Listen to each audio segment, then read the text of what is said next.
Hi, gorgeous Piscean family. Welcome to February 2019. I can't believe we're here, and yet I can. What a powerful, transformative time. February is such an interesting month, such a strange potpourri of energies.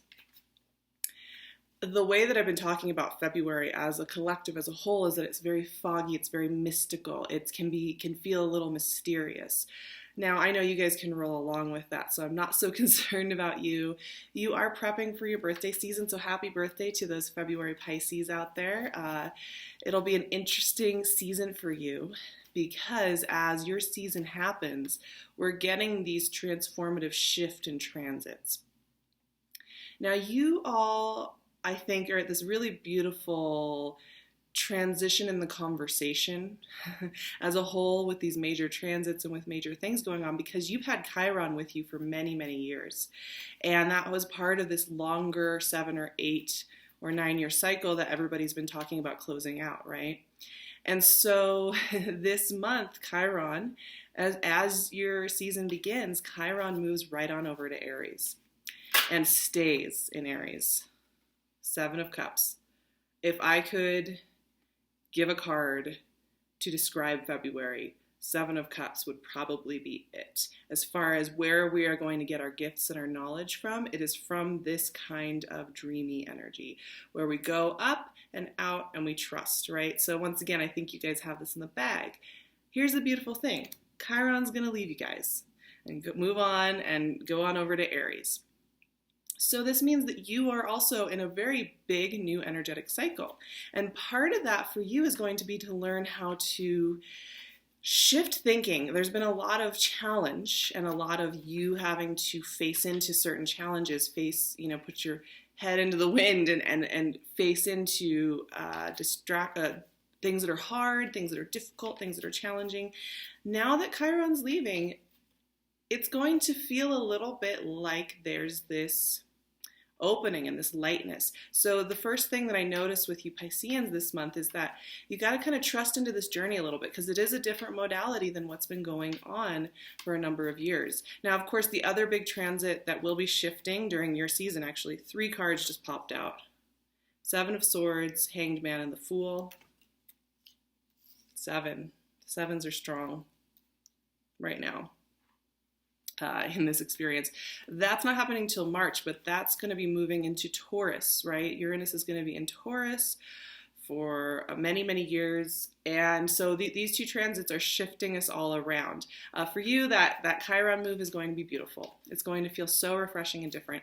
You have some other beautiful things happening here. You have a new moon in Aquarius in your 12th house. So Aquarius season, always a time to check in with yourself, tap into that secretive place of yourself, go up and out and into the stars. 8 of Swords.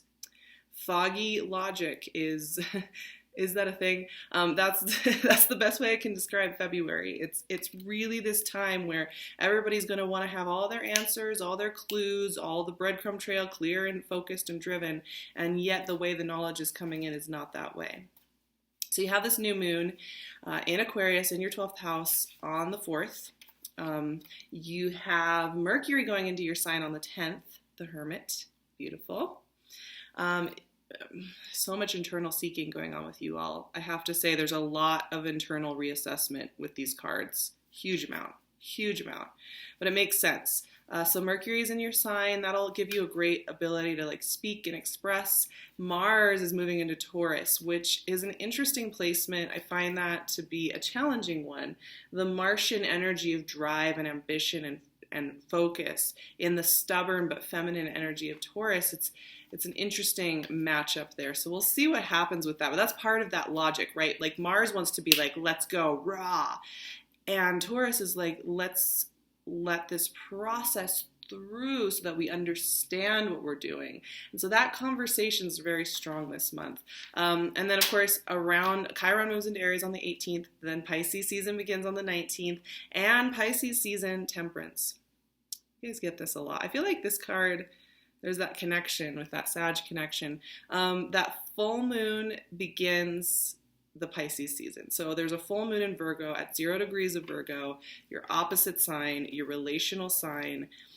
it's a big illuminator on how you relate and how you connect and how you give or retract or hide or struggle with relationship. And 0 degrees, we've been having these 0 degree moons since November, and it really is this workshopping for us to check in with and go through these doorways, break away from the old. It's going it's head to head with all this big major transit shifts that are going on for numbers of years, right? Ace of Wands. Okay.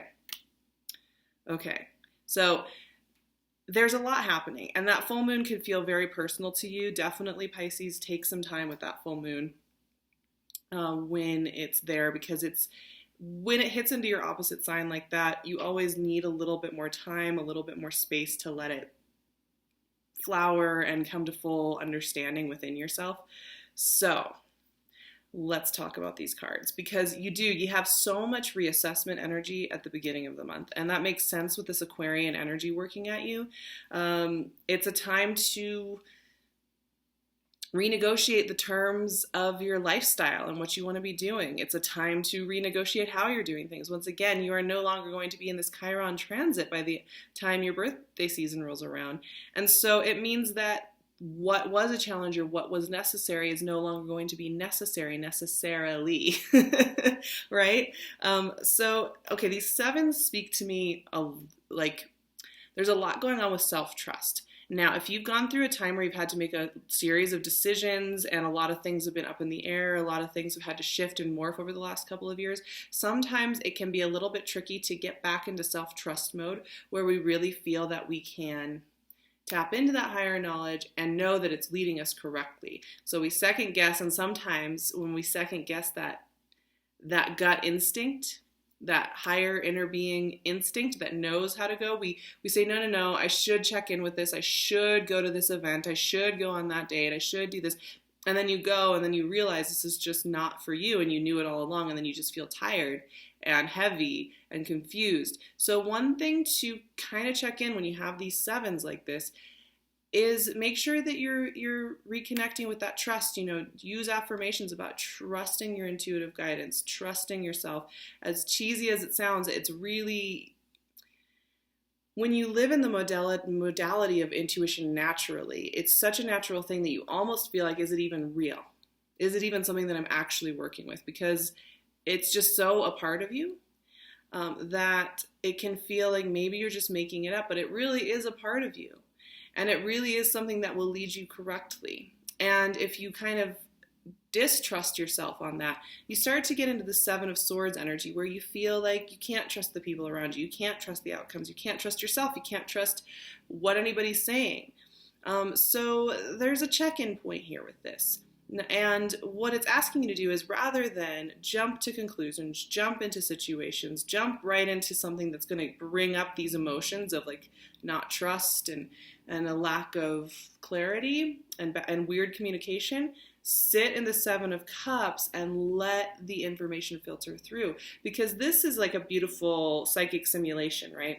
Seven of Cups is like this beautiful psychic simulation where you get to stand there and you can look at all the cups and you can feel through. You can even like weigh them in your energetic hand and your emotional hand and see, ooh, this one feels good. Ooh, this one's got a severed head in it.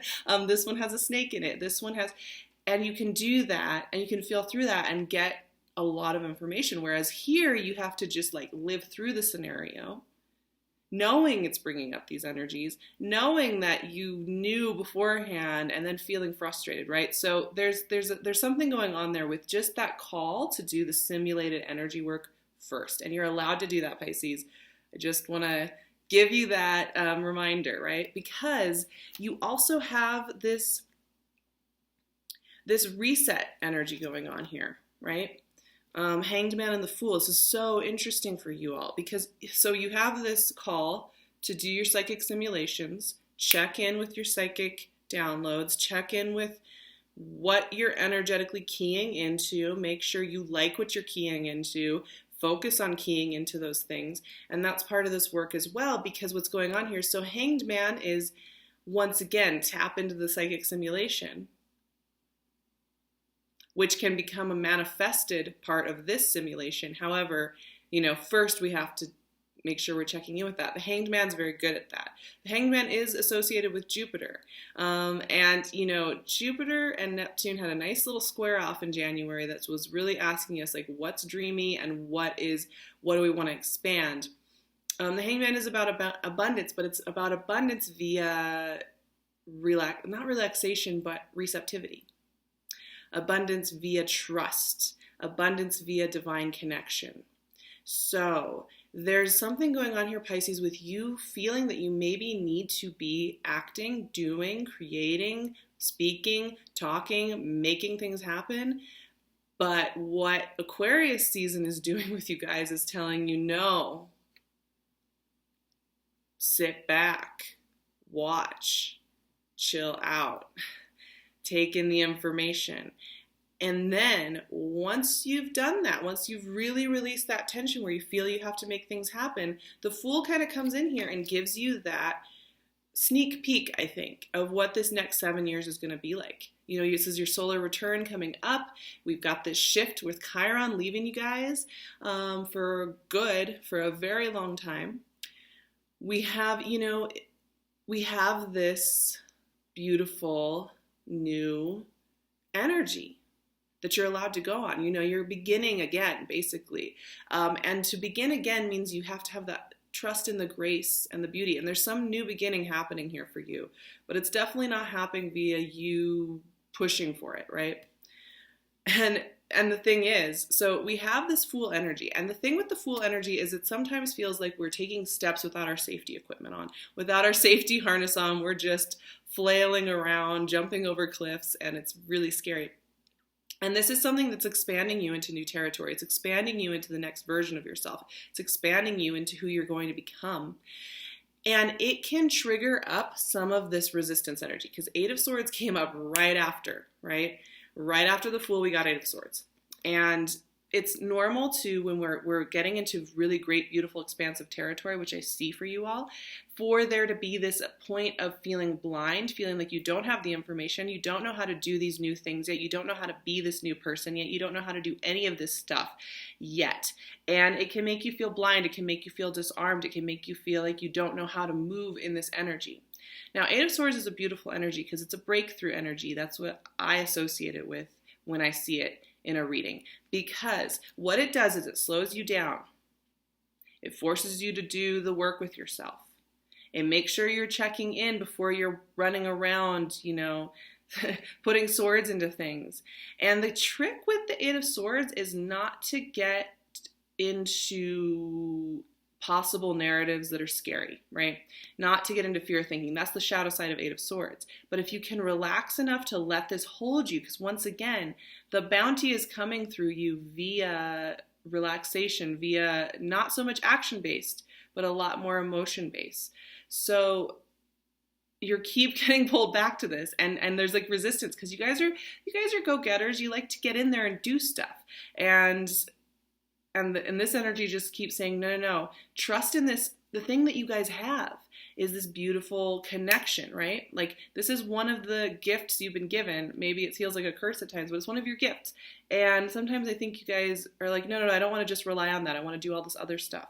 But sometimes it's okay to just, if you have a gift like that, use it. So that's what keeps coming up. And the way to manage that, maybe you feel that you got some information and then the situation left you feeling even more confused, or maybe you thought you were going on one path and then it pulls you back and makes you reset a little bit. There's that, once again, that foggy logic is just the name of the game this month. You do have Hermit, and this does remind me of that Virgo full moon at 0 degrees, right? That relational moon for you guys is really strong this month. And it is bringing up something about how you used to relate and how you want to relate now. And it is bringing up some self-introspection. And it is bringing up this quieter, more introverted tendency to check in with something that needs to be addressed maybe, or needs to be tweaked. And it doesn't have to be huge. It's just that you are now in a new energetic phase. And we are being asked to really look at how we're treating ourselves in our situations, in our relationships, and how we give, how we receive. That's coming up for you guys very specifically. In fact, it's really interesting because you have all this mutable energy all around you. You know, you have the Hermit and Temperance, Virgo and Sag. Wow, I'm just dropping cards right and left. Virgo and Sag. But the thing with these two is that they're all about balance, introspection, and finding answers via divine guidance. They each have tools in their hands that are quiet tools. They're not tools that are about being in the world, making things happen, right? They are tools of enlightenment via the divine, via the quiet process, via finding balance and finding inner light. And they are very introspective energies. Now, maybe you have a lot of mutable people around you. Maybe you have a Sag or a Virgo in your life. It's very possible. I think a lot of you tend toward other mutable energies, especially Virgo and Sag, I would say. And that makes sense. Morphing and changing shape and changing focus and changing drive and being able to move through really makes sense for you all. But there's a rebalancing here. There's a re-examination of what it matters and what's working for you. And there's a re-examination of how you want to communicate who you are and what you're doing in this world. You know, Mercury is in your sign once again. And there's that 0-degree full moon across from you in Virgo. There's a lot of reassessment energy here as we hit into your birthday season. However, once we get into your birthday season, once we get into that Piscean energy and it starts to open up more and more and more, Ace of Wands pops right up. And that's the thing. That's the thing with this month. It's like, it is going to feel like no forward motion is being made, or that, you know, how much introspection can you really do? Is this really the way things are going to get done? Nothing's happening. Nothing's really changing. And then boom, comes together. And that's the deal. And here's that. It mirrors the Fool, right? These two are telling me very clearly, Pisces, that you have new beginnings, new clarity, new conversations, new connections being made all around you. And you are allowed to step into this new identity, step into this new role, step into this new energetic cycle where you're no longer working with Chiron. You no longer have those pressures, because you guys have had an interesting ride, in fact, because a couple years ago, the south node of the moon was in Pisces and you had Chiron in Pisces. You've had to work through some very deep level, subtle shadow side stuff for a number of years. And as we're moving forward into this next phase, as we're getting deeper into the age of Aquarius, the role you have to play and how you're holding that energy is very different. And this is one of the first months where I think you're really going to be keying into that. And there is a level of trust that you'll be working on developing with this new energetic cycle. You're working on your relationship with the collective energetic cycle in a very specific way. That means you have to allow yourself to go there. And that is the work that you're doing. And I think it's amazing. I'm very excited for you for that. That's the heads up, though, because it's funny. It's like, this is very fun and free-spirited. There's a lightness to it. And you all may feel a little nervous. You're like, oh, is there a catch? Like, should I be looking out for the huge fall down the cliffside? No. There's nothing like that here. There's a lot about developing self-trust again, though. Remembering your gifts, remembering who you are, remembering that you are allowed to utilize them. You are allowed to utilize them in your conversations, in how you make decisions, in how you move through the world, and it will always serve you well. So I'm going to leave it there, you guys. You've got some new horizons, and those things will come in easier and quicker the more you're trusting yourself. The more you're trusting in that, the more you're leaning into that soft quietness, the better and the more movement forward. Okay, I'm going to close it out there, you guys. If you want to know more about my Flow series, I've just put the first episode up this last month. I will be adding to that very soon. I'm so excited to have more episodes up, so I'll leave the link for that below. I will also leave the year aheads below because we're still early on in 2019, and I did some Vimeo readings for that to give you a whole overarching perspective of the year. You can find me at Instagram at the Sarah Tarot and on my website, sarahtarot.com. I do private readings. You just have to book a little bit in advance so that we can get that session rolling. And I'm also wearing PinkLune's gorgeous jewelry. Please go check her out. She's going to have so much new stuff in her shop in February. She's getting a whole bunch of new stuff that she's been working on, and she's just amazing, and I so appreciate her. So go check her out. I will see you guys in March for more Pisces energy, for more of this beautiful watery knowledge that will be coming through. I'm sending you guys so much love, and I will talk to you very soon.